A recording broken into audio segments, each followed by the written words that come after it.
السلام. المرة اللي فاتت كنت جيت وتكلمت لكم على النسخة الأولى من الجائزة الوطنية للجيل المتضامن، واليوم أنا جيت باش نشرح لكم ونتكلم لكم على طريقة التسجيل. من بعد ما تدخل على البوابة الإلكترونية www.odco.gov.ma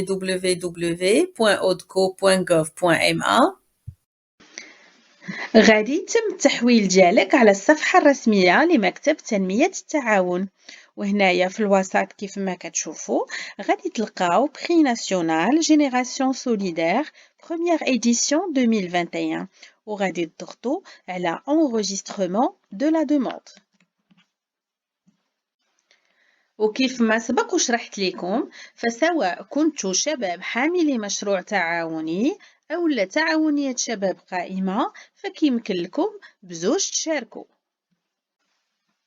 كمثال غادي نضغط على شباب حاملي مشروع تعاوني ونتبع طريقة التسجيل، وهنايا كيتم التحويل ديالي إلى الصفحة موالية فين يمكن لي نطلب الاستفادة من تكوين في إعداد المشاريع أو لا تسجيل طلب. فمثلا في حالة طلب الاستفادة من التكوين في إعداد المشاريع كنضغط على الأيقونة وكنقوم بملء المعطيات حول مشروع التعاونية.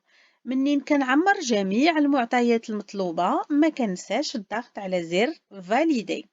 وفي حالة كنت باغا نسجل الطلب ديالي فأنا كنضغط على أيقونة تسجيل الطلب وكنقوم بتحميل بطاقة المشروع، وما ننساش كذلك الضغط على زر تسجيل الطلب.